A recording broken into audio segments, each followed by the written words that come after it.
Sabe aquela perguntinha que a gente se faz o tempo todo? E se? E se eu pegar esse atalho? Será que vai chover mais tarde? Pois é, essa pergunta é super simples, né? Quase automática. É o nosso jeito de lidar com as pequenas incertezas do dia a dia. Só que, olha só, essa pergunta fundamental vai muito além do nosso cotidiano.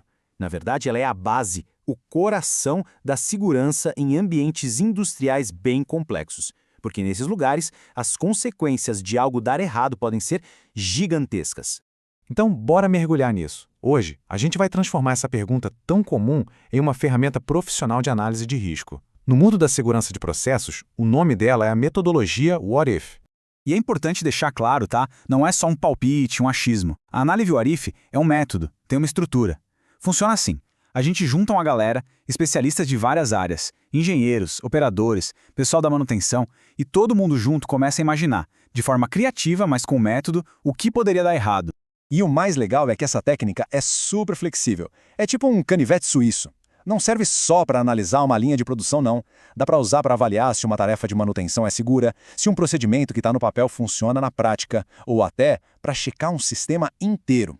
Beleza, mas aí alguém pode pensar, pô, tem um monte de ferramentas de análise de risco por aí. Por que essa é especial? Ótima pergunta. Vamos ver agora o que faz o What If ser tão usado e tão eficaz.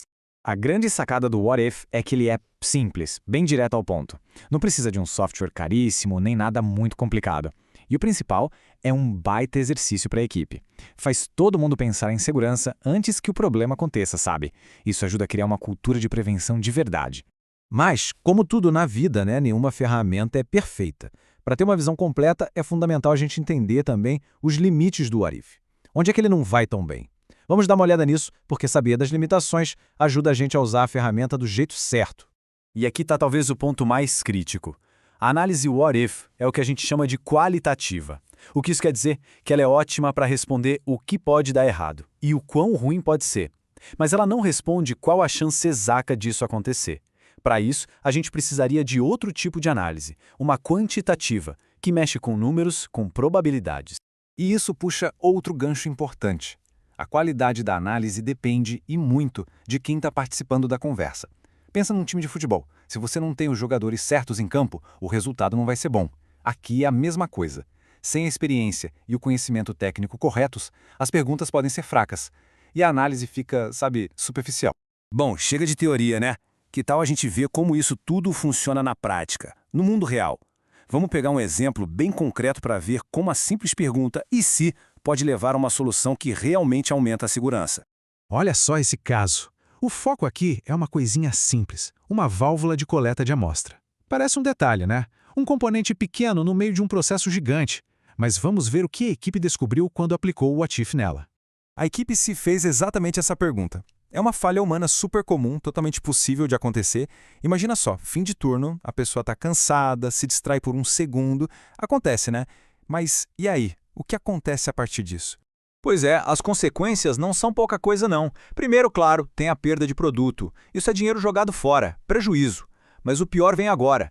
Esse produto que vaza pode formar uma poça no chão. E aí alguém passa, escorrega e uma queda pode causar uma lesão bem séria. E é aqui que a gente vê o poder da análise em ação. A partir da pergunta, a equipe chegou a uma solução de verdade. E olha, não é uma sugestão vaga do tipo, tem que ter mais cuidado. Não. É uma barreira de engenharia, um bloqueio duplo. Ou seja, mesmo que o erro humano aconteça, essa barreira extra está lá para evitar o pior. Isso sim é reduzir o risco de verdade. Ufa, bastante coisa, né? Então, para a gente amarrar tudo, o que fica de mais importante dessa nossa conversa sobre a metodologia What If? No fim das contas, a grande lição é a seguinte: a ferramenta é tão boa quanto as pessoas que a utilizam. O sucesso de uma análise What If não está só em fazer as perguntas, mas em garantir que o time certo esteja na sala, que a galera se preparou bem e que tudo que foi descoberto e recomendado seja registrado direitinho, de forma clara, para virar uma ação concreta. Isso tudo nos leva a uma reflexão final, né? A pergunta "e se" é mais do que uma técnica. É um convite constante à vigilância, à melhoria. Levar essa mentalidade adiante, seja num complexo industrial ou nas pequenas tarefas do dia a dia, é o que constrói um ambiente mais seguro para todo mundo.